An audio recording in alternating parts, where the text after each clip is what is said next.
Online गुरुजी classes.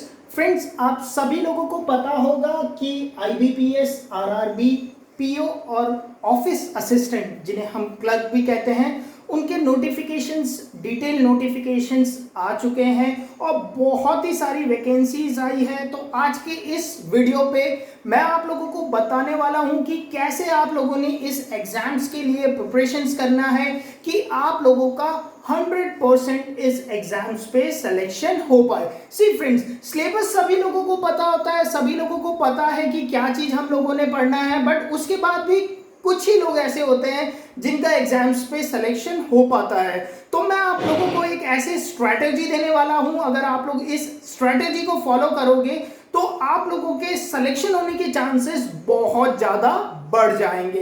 तो चलिए friends, video को स्टार्ट करते हैं। ओके फ्रेंड्स, यहां पर आप लोग देख लीजिए कि आईबीपीएस, पीओ और क्लर्क के लिए आप लोगों के दो एग्जाम्स होते हैं। सबसे पहला तो आप लोगों का प्रिलिमिनरी एग्जाम्स होता है और उसके बाद आप लोगों का मेंस एग्जाम होता है।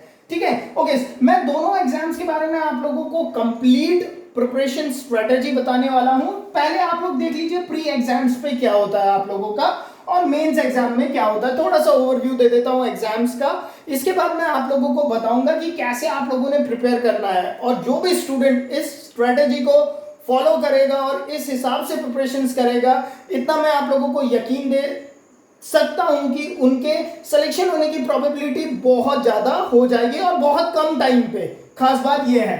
ओके फ्रेंड, यहां पर देखो, अगर प्री एग्जाम्स की बात करूं तो प्री एग्जाम्स पे जो पीओ का पेपर होता है उस पे आप लोगों का रीजनिंग और क्वांटिटेटिव एप्टीट्यूड पूछा जाता है। ठीक है, और जो क्लरिकल का पेपर होता है उस पे रीजनिंग और न्यूमेरिकल एबिलिटी पूछी जाती है। इतनी बात क्लियर हुई? ठीक है, जो पीओ का एग्जाम है उस पे क्या होता है, आप लोगों का एक सेक्शन रीजनिंग का होता है और एक सेक्शन आप लोगों का क्वांटिटेटिव एप्टीट्यूड का होता है। ये पीओ का एग्जाम है। ठीक है, और जो क्लरिकल का एग्जाम होता है उस पे एक पेपर आप लोगों का रीजनिंग का होता है और एक पेपर न्यूमेरिकल एबिलिटी का होता है। ठीक है, न्यूमेरिकल एबिलिटी। ठीक है, अब यहां पर बहुत सारे बच्चों को यह डाउट होता है कि सर क्वांटिटेटिव एप्टीट्यूड और न्यूमेरिकल एबिलिटी में क्या डिफरेंस है। तो मैं आप लोगों को पहले बेसिक डिफरेंस बता देता हूं कि न्यूमेरिकल एबिलिटी पे बेसिकली आप लोगों को सिंपल मैथ्स, जिसपे कि आप लोगों का सिंप्लीफिकेशन हो गया, डेटा इंटरप्रिटेशंस हो गए, नंबर सीरीज हो गए, अप्रोक्सीमेशन हो गए, नॉर्मल अरिथमेटिक तक पूछे जाते हैं न्यूमेरिकल एबिलिटी के अंदर। बट जो क्वांटिटेटिव एबिलिटी की बात करूं ना मैं, क्वांटिटेटिव एप्टीट्यूड क्या होता है आप लोगों का, quantitative aptitude is your numerical ability, तो सारा होगा ही होगा इसके अंदर, प्लस आप लोगों का एप्टीट्यूड भी देखा जाएगा। अब एप्टीट्यूड के लिए क्या होता है, जैसे आप लोगों का चैप्टर हो गया किसका, प्रोबेबिलिटी का।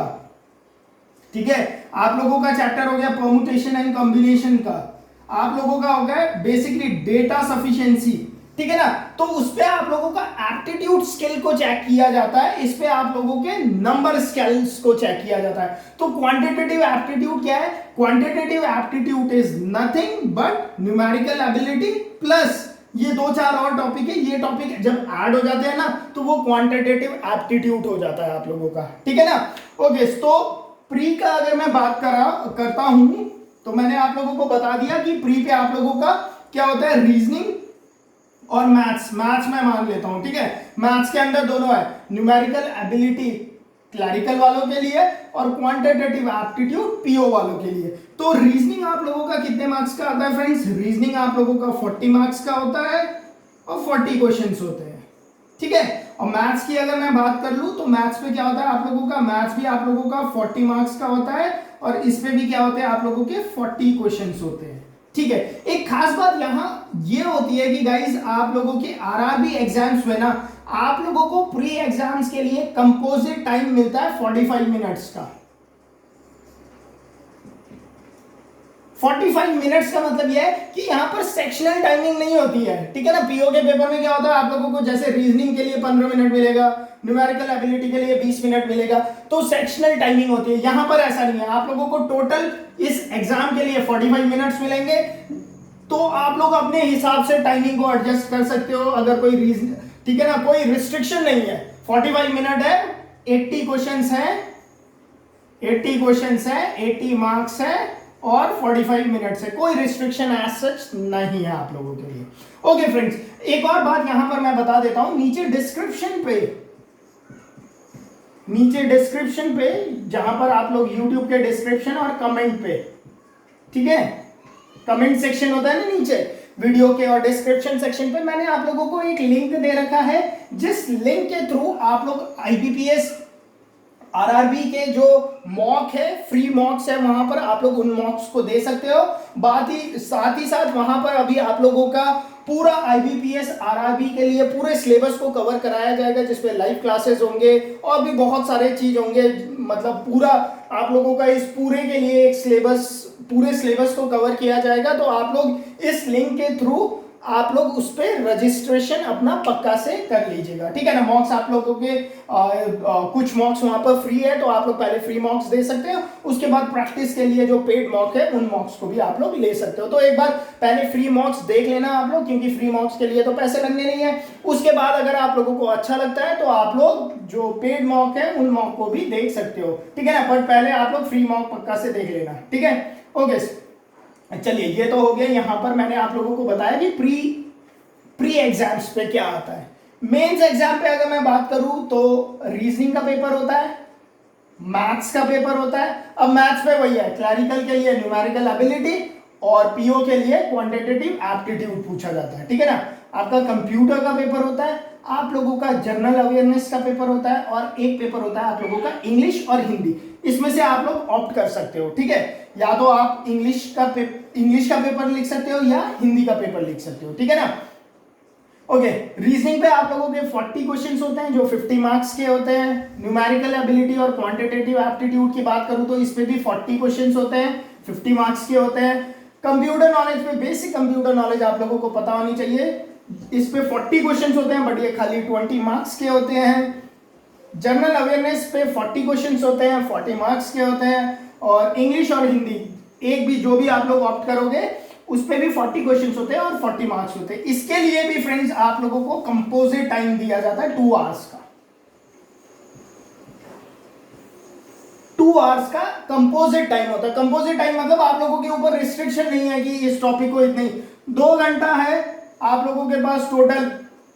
पूरा पेपर है, रीजनिंग है, मैथ्स है, कंप्यूटर्स है, जनरल अवेयरनेस है, इंग्लिश है। आप लोगों ने 2 घंटे में अपने हिसाब से जिस सेक्शन को आप लोग जितना टाइम देना चाहते हो उस सेक्शन को आप लोग उतना ही टाइम दीजिए, और अपने कंफर्ट के हिसाब से आप लोग इसे कर सकते हो, ठीक है ना। तो मैंने आप लोगों को प्री और मेंस एग्जाम्स के बारे में एक ओवरव्यू दे दिया।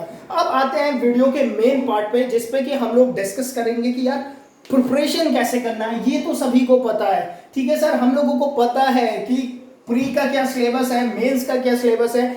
आप हमें ये बताओ कि मैं कैसे प्रिपेयर करूं इस एग्जाम्स के लिए कि मेरा इस एग्जाम्स पे सिलेक्शन हो जाए, वो मेन क्वेश्चन है। और उस क्वेश्चन पे चलिए अब हम चलते हैं। चलिए सबसे पहले ओके, अब आ जाते हैं रीजनिंग पे। सबसे पहले मैं आप लोगों को बताता हूं रीजनिंग के सेक्शन को कैसे प्रिपेयर किया जाता है, ठीक है ना। प्री पे भी आता है और मेंस पे भी आता है, और 50 मार्क्स का रहता है मेंस पे, प्री पे भी 40 मार्क्स का है प्री पे, ठीक है, और मेंस पे, ठीक है। मतलब रीजनिंग एक बहुत इंपॉर्टेंट टॉपिक है डिसाइड करने के लिए कि सिलेक्शन होगा कि नहीं होगा। ओके, सबसे सुपर इंपॉर्टेंट जो से नीचे की तरफ चलते हैं, ठीक है, ऊपर से नीचे की तरफ चलते हैं, और मैं आप लोगों को पूरा डिटेल में बताता हूं कैसे प्रिपरेशन करना है। सी, सबसे पहला और सबसे इंपॉर्टेंट जो रीजनिंग पे आता है that is your sitting arrangement. Sitting arrangement plus puzzle, ठीक है गाइस, ये सुपर इंपॉर्टेंट है, सुपर इंपॉर्टेंट, ठीक है। सिटिंग अरेंजमेंट और पजल, ठीक है। सिटिंग अरेंजमेंट पे आप लोगों के सर्कुलर सिटिंग अरेंजमेंट आ जाते हैं, लाइन पे आ जाते हैं सिटिंग अरेंजमेंट, ठीक है ना। हेक्सागन के फॉर्म, किसी भी फॉर्म पे आ सकते हैं, ठीक है ना। सिटिंग तो अब कैसे भी हो सकती है ना, अरेंजमेंट्स, ठीक है। पजल पे आप लोगों के बॉक्स पजल्स आते हैं, बेसिकली बॉक्स पजल्स ही होते हैं आप लोगों के क्लर्क और मेंस के एग्जाम पे, बॉक्स पजल्स ही होते हैं बेसिकली। 90% चांस है यहीं से बॉक्स पजल से ही होते हैं सारे क्वेश्चन। बॉक्स पजल से मतलब समझते हो मेरा, जिन पे हम लोग ऐसे बॉक्स बनाते हैं, ये यहाँ रहता है, इसने लाल कलर का कपड़ा पहना है, ये है वाला, सिंपल से नहीं होते जो पजल्स। ओके, अब इन पजल्स को सॉल्व कैसे करना है आप लोगों ने, सी। अब पहले एक बार सिलेबस डिस्कस करता हूं, फिर मैं आप लोगों को बताता हूं कि कैसे किस टॉपिक को करना है। सेकंड जो इंपॉर्टेंट टॉपिक है, जो बार बार पूछा ही जाता है, दैट इज योर सिलॉजिज्म। ठीक है, ये भी कंफर्म्ड आना है इससे question. Third is your inequality. ठीक है, यहां से भी क्वेश्चन पूछा जाता है। Fourth is your quadratic equations, तो मैं मैथ्स पे डाल देता हूं। इनइक्वालिटीज के बाद कोडिंग डिकोडिंग, कोडिंग डिकोडिंग। ठीक है, उसके बाद जो आप लोगों का क्वेश्चन पूछा जाता है दैट इज डायरेक्शन से। ठीक है, और आप लोगों के ब्लड रिलेशनशिप से।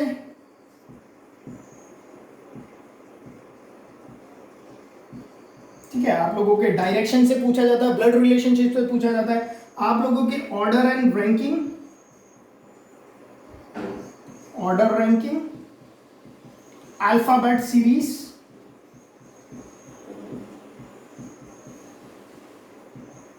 ठीक है, सिलॉजिज्म, इनइक्वालिटीज और कोडिंग डिकोडिंग के साथ यहां पे लिख लो machine input output, machine input output. ठीक है, M stand for machine input. तो बेसिकली आप लोगों के यही टॉपिक है जिन टॉपिक से आप लोगों के क्वेश्चंस पूछे जाने हैं। ठीक है ना, कोडिंग डिकोडिंग हो गया, डायरेक्शन, ब्लड, हाँ, इन्हीं टॉपिक से आप लोगों के क्वेश्चंस पूछे जाने हैं। अब कैसे अप्रोच करूं कि मैं रीजनिंग पे एक बहुत अच्छा स्कोर करके आऊं। सी, सबसे पहले तो आप लोग क्या कर लीजिए, इन बेसिक टॉपिक्स को एक बार पढ़ लीजिए। ठीक है ना, इनइक्वालिटीज पढ़ लिया, 1 घंटे का टॉपिक है। सिलॉजिज्म 2 घंटे का टॉपिक होगा। सिटिंग अरेंजमेंट एंड पजल्स के कंसेप्ट को समझना से 2 घंटे पे, मतलब 3-4 क्वेश्चंस कर लिए तो कंसेप्ट समझ में आ जाता है। ठीक है, coding decoding simple, direction, blood relationship, order ranking, सारे टॉपिक तो है सिंपल। आप लोगों ने बेसिकली इन्हें पढ़ा भी होगा, मुझे पता है जितने भी लोग यहाँ पे प्रिपरेशन करने आ रहे होंगे या एग्जाम देने आ रहे होंगे, उन लोगों ने इन टॉपिक को पक्का से पढ़ा होगा। अब आप लोगों ने क्या करना है, सी, आज से अगर आप लोग आज से अपनी प्रिपरेशन स्टार्ट कर रहे हो ना, तो आप लोगों ने क्या करना है, सुन लीजिए। डेली सिटिंग अरेंजमेंट के 2 क्वेश्चंस करने हैं, पजल्स के 5 क्वेश्चंस करने हैं डेली।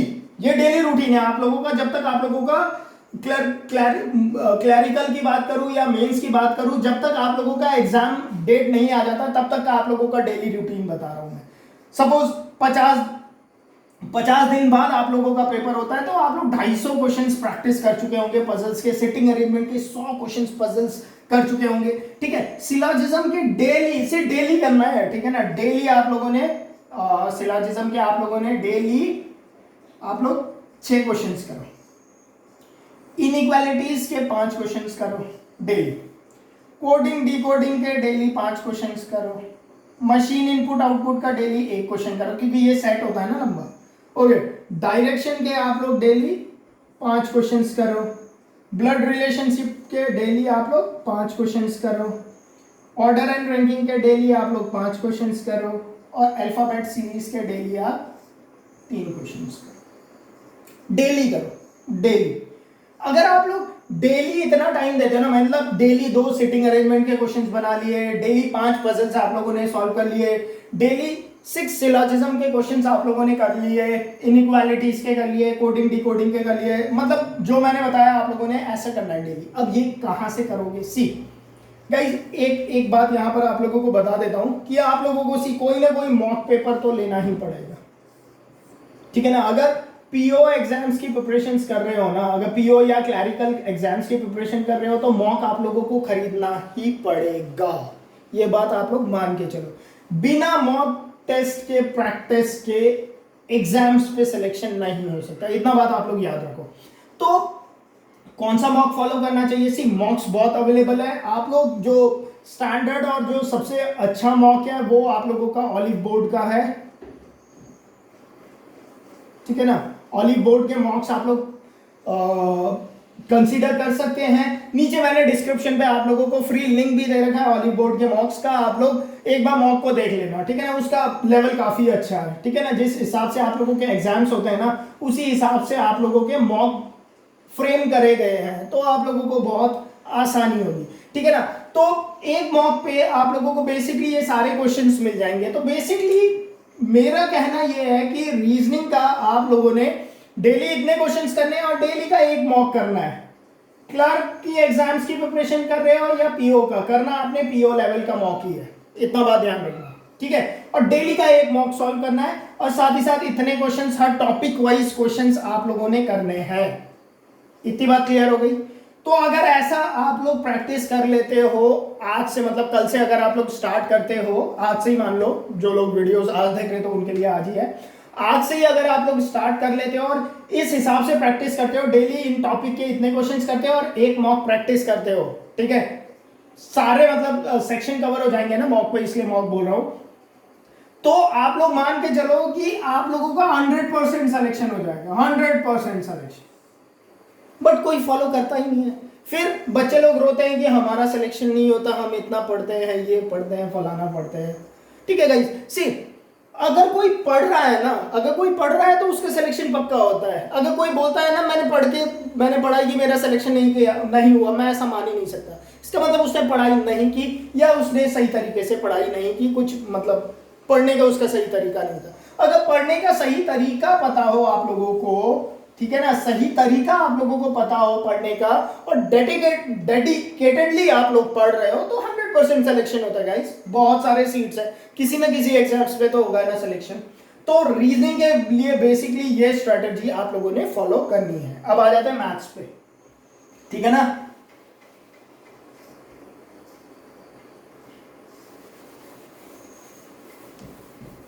अब आ जाओ मैथ्स के सेक्शन पे। तो रीजनिंग का सेक्शन कवर हो गया है ना।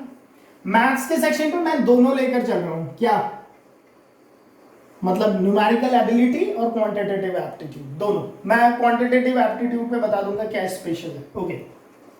सी, मैथ्स पे आप लोगों ने स्टार्ट करना होता है सिंप्लीफिकेशन या अप्रोक्सीमेशन, यहां में से एक क्वेश्चन आता है, मतलब 5 नंबर का आता है। या तो सिंप्लीफिकेशन आएगा या अप्रोक्सीमेशन आ जाएगा या दोनों आ जाएंगे।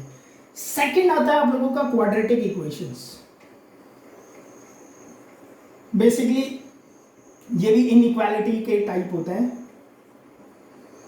क्वाड्रेटिक इक्वेशंस, ठीक है। तीसरा आप लोगों का आ जाता है नंबर सीरीज। अब नंबर सीरीज में क्या होता है आप लोगों का, या तो आ जाएगा कि भाई 2 10 18 डैश क्या होगा, या तो आ जाएगा 2 10 18 और 27 कि कौन सा नंबर गलत है, मतलब find the wrong number in the series और find the next number in the series या next 2 number in the series, इस टाइप से number series. Simplification, approximation, quadratic equation, number series. Number series पे आप लोगों ने दोनों टाइप के नंबर सीरीज पढ़ लेने हैं, ठीक है ना। Okay, simplification is basically your BODMAS, approximation is basically your calculation, quadratic equation, number series, ये आप लोगों को पता ही होगा क्या है, ठीक है ना। ओके, और यहां से लगभग आपके 15 से 20 नंबर तो यहीं से आ जाते हैं, 15 से 20 नंबर के क्वेश्चन यहीं से होते हैं आप लोगों के, ठीक है। तो इन टॉपिक को आप लोगों ने तैयार करना है। प्लस उसके बाद आ जाओ आप लोगों ने डेटा इंटरप्रिटेशंस, ठीक है ना। अब डेटा इंटरप्रिटेशन पे आप लोगों ने लाइन, बार, पाई और मिसलीनियस। मिसलीनियस का मतलब क्या हुआ, मिसलीनियस पे क्या हुआ, लाइन प्लस बार कर दिया, लाइन प्लस पाई कर दिया, पाई प्लस बार कर दिया, तो ये सारे मिसलीनियस टाइप के डेटा इंटरप्रिटेशन पे आ गए। तो data interpretation is nothing but, data interpretation भी क्या है, आप लोगों का सिंप्लीफिकेशन और कैलकुलेशन ही होता है। What is data interpretation, nothing but simplification plus calculation, ठीक है ना। बेसिकली आप लोगों को परसेंटेज, एवरेज या रेशियो, इन्हीं सब से तो होता है डेटा इंटरप्रिटेशन के क्वेश्चंस, ठीक है ना। तो डेटा इंटरप्रिटेशन तैयार करना है आप लोगों ने। अच्छा, उसके बाद आप लोगों ने क्या तैयार करना है, मैं इसे रब कर दूं कि इस तरफ करता हूं, है ना, इस तरफ, फिर वो रब हो जाएगा। चलो इसे मैं रब कर देता हूं, ठीक है। यहां लिख लेते हैं हम लोग अभी तक जो हम लोगों ने डिस्कस किया, simplification, quadratic equation, number series, ठीक है, और डेटा इंटरप्रिटेशंस, मैं इसे रब कर देता हूं। अब देखो बाकी आगे आगे आप लोगों का अरिथमेटिक आ जाता है। अरिथमेटिक अरिथमेटिक पे क्या हो जाता है, अब नॉर्मल मैथ शुरू हो जाता है यहां से। Number system, ratio, profit loss, discount ratio, percentage, ठीक है ना। आप लोगों का सिंपल इंटरेस्ट, कंपाउंड इंटरेस्ट, ठीक है। आप लोगों का टाइम एंड वर्क, ठीक है। आप लोगों का टाइम, स्पीड एंड डिस्टेंस, जो ये वाले टॉपिक नहीं होते नॉर्मल अरिथमेटिक के, ठीक है। अच्छा, इसमें बेसिक मेंसुरेशन भी आप लोगों को पता होना चाहिए, एटलीस्ट बेसिक तो पता ही होना चाहिए। आई विल से कि बेसिक आप लोगों को पता होना चाहिए। ये सारे जो टॉपिक होते हैं ना, कोई टॉपिक छूट गया होगा तो देख लेना। बेसिकली जो RS अग्रवाल बुक होती है ना, आप लोगों को तो सब रटे हुए होंगे कौन कौन से टॉपिक होते हैं, ठीक है ना। मेंसुरेशन में जो बेसिक मेंसुरेशन है ना, एटलीस्ट आप लोगों को पता होना चाहिए यार, वॉल्यूम ऑफ कोन क्या होता है, ठीक है। आप लोगों को पता होना चाहिए पैरामीटर ऑफ अ रेक्टेंगल क्या होता है। इस टाइप के भी छोटे छोटे क्वेश्चन जो होते हैं ना, वॉल्यूम ऑफ सिलेंडर क्या होता है, total surface area of cone क्या होता है, ये सब आप लोगों को पता होना चाहिए, ठीक है ना। बेसिक अरिथमेटिक के अंदर ये आ जाता है, ठीक है। तो मैं इस पे बेसिक अरिथमेटिक लिख देता हूं, clear. Next is your data. अब देखो ये सारा जो है ना, ये सारा आप लोगों के आ जाता है न्यूमेरिकल एबिलिटी के अंदर। ये सारा आप लोगों का है न्यूमेरिकल एबिलिटी। अब इसके साथ अगर आप लोगों का प्रोबेबिलिटी, ठीक है ना, प्रोबेबिलिटी से क्वेश्चन आते हैं सीधे 5 क्वेश्चन होते हैं, ठीक है। परमुटेशन कॉम्बिनेशन,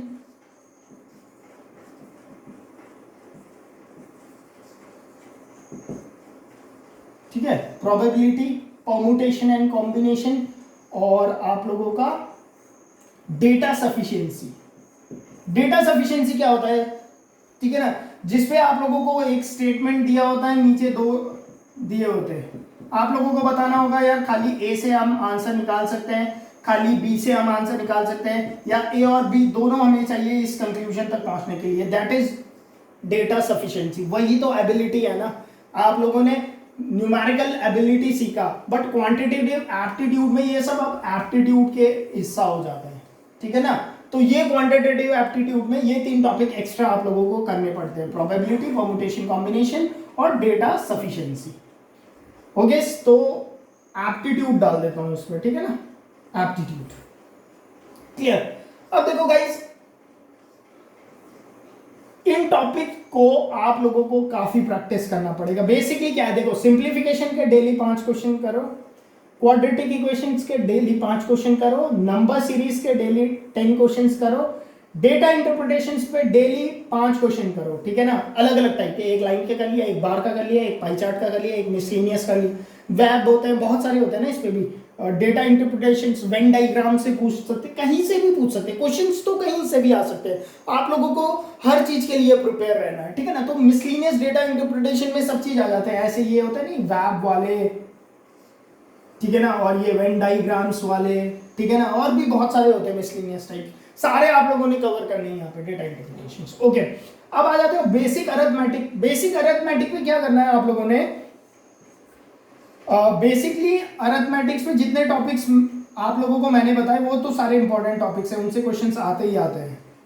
टोटल 10 क्वेश्चंस आते हैं यहाँ से बेसिक अरिथमेटिक्स से, ठीक है। उन 10 क्वेश्चंस को अगर मुझे आप लोगों को बताना हो कहाँ से क्या क्वेश्चन आता है, तो वो भी मैं कोशिश कर देता हूँ आप लोगों के लिए, थोड़ा रिफाइंड हो जाएगा बेसिक अरिथमेटिक, क्योंकि वरना बेसिक अरिथमेटिक बहुत पढ़ना पड़ेगा। सी बेसिक अरिथमेटिक पे ना 10 क्वेश्चन में से सुन लो, 2 क्वेश्चन आप लोगों के टाइम एंड वर्क से आता है लगभग। तो टाइम एंड वर्क वाले चैप्टर को अच्छे से कर लें, क्योंकि मैथ्स का बैंकिंग का एग्जाम है ना, तो 2 question simple interest and compound interest से आ जाता है। 2 क्वेश्चन, ये टॉपिक 1 दिन का है, ये टॉपिक 1 दिन का है, ठीक है। अगर इतना भी करोगे तो 2 4 क्वेश्चन तो हो ही गए। अच्छा, अब आ जाते हैं इस पे, HCF एंड LCM से क्वेश्चन आता है, ठीक है। एक क्वेश्चन आता है यहाँ से। मैं प्रोबेबिलिटी पे बात कर रहा हूँ, ठीक है। अगर मुझे किसी को बताना हो कि हाँ यही टॉपिक करके जाना है, तो मैं यही सजेस्ट करता हूँ, ठीक है। टाइम एंड वर्क बता दिया, सिंपल इंटरेस्ट कंपाउंड इंटरेस्ट होता है। अच्छा, परसेंटेज करना जरूरी है, क्यों? क्योंकि परसेंटेज आप लोगों के डेटा इंटरप्रिटेशन का भी हिस्सा होता है, तो परसेंटेज से क्वेश्चन भी पूछा जाएगा, ये क्वेश्चन तो पूछा ही जाएगा, ठीक है ना। परसेंटेज कर लिया तो प्रॉफिट लॉस एंड डिस्काउंट पक्का 2 क्वेश्चन पूछेगा, तो 2 और 1 3 4 5 6 7 8 क्वेश्चन तो यहीं से हो गए, ठीक है ना। अब एक आप लोगों के चांसेस होते हैं डिविजिबिलिटी टेस्ट के ऊपर क्वेश्चन पूछने का, एक क्वेश्चन डिविजिबिलिटी टेस्ट से आप लोगों को पूछ सकता है। हाँ, टाइम स्पीड एंड डिस्टेंस से एक क्वेश्चन पूछ सकता है, एक क्वेश्चन, और एक क्वेश्चन आप लोगों के मिक्सचर से पूछ सकता है। मैं होता तो मैं इतनी टॉपिक करके चले जाता, क्यों? क्योंकि मेरे पास क्वेश्चंस की कोई कमी नहीं है, मुझे पता है मैं पूरे 50 के 50 क्वेश्चंस तो नहीं कर सकता। हाँ, मेरे पास कम टाइम है और मुझे कम पढ़ना है, तो मैं इन्हीं टॉपिक को पढ़ के जाऊंगा, बस दैट्स इट। और मुझे पता है कि हाँ, इन 10 में से मुझे पता है 6 क्वेश्चन तो फंसेंगे यार, 6 नहीं तो 5 फंसेंगे, 5 छोड़ दूंगा, कोई नहीं, बाकी इतने सारे डेटा इंटरप्रिटेशन कर लूंगा, उस पर तो कैलकुलेशन है, सही करूंगा ही करूंगा। और एप्टीट्यूड के लिए मैंने आप लोगों को बता ही दिया है, ठीक है ना, प्रोबेबिलिटी, परम्यूटेशन। एप्टीट्यूड के ऊपर शायद यूट्यूब पे किसी ने लेक्चर नहीं बनाया है, तो मैं कोशिश करूंगा कि एप्टीट्यूड के ऊपर आप लोगों के लिए लेक्चर बना दूं, ठीक है। तो ये बेसिकली मैथ्स करने का तरीका है, ठीक है। इस पे भी आप लोगों ने मॉक से प्रैक्टिस करना है डेली, मॉक तो देना ही है। मॉक क्या मालूम है इसकी? ये है लाइफ लाइन है मॉक, ये मॉक है, ये मॉक लाइफ लाइन, ठीक है ना। हार्ट की लाइफ लाइन क्या है? मॉक। धक धक तभी धड़केगा जब मॉक उसे देते जाओगे, ठीक है। और जितना ज्यादा धड़केगा उतने आप लोगों को एनर्जी मिलेगी एग्जाम को क्रैक करने के लिए, तो मॉक तो डेली देना ही है। ओके, चलिए ये हो गया आप लोगों का मैथ्स का सेक्शन डिस्कस, क्लियर। ओके, अब आ जाते हैं अगले सेक्शन पे। Next section is your general awareness.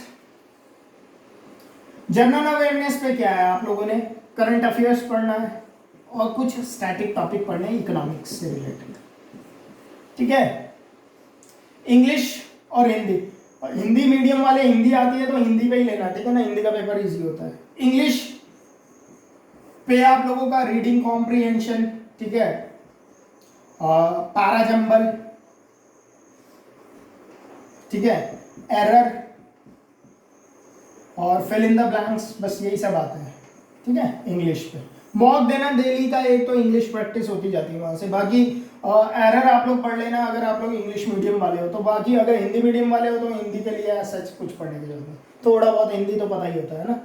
General awareness पे करंट अफेयर्स, तो बेसिकली इन टॉपिक के ऊपर मैं आप लोगों को बाद पे डिटेल पे बताऊंगा, जब प्री एग्जाम हो जाएगा ना उसके बाद एक डिटेल वीडियोस बताऊंगा जिसपे इन टॉपिक के ऊपर बात करेंगे कि कंप्यूटर कहाँ से पढ़ना है आप लोगों ने, ठीक है ना, बेसिक कंप्यूटर आता है, जनरल अवेयरनेस के सेक्शन को कैसे प्रिपेयर करना है, इंग्लिश और हिंदी के सेक्शन को कैसे प्रिपेयर करना है, ये हम लोग डिस्कस करेंगे जब हम लोग प्री के बाद मैं वीडियो बनाऊंगा, जब प्री जिस दिन प्री हो जाएगा उस दिन वीडियो बनाऊंगा कि कैसे मेंस एग्जाम की आप लोगों ने तैयारी करनी है।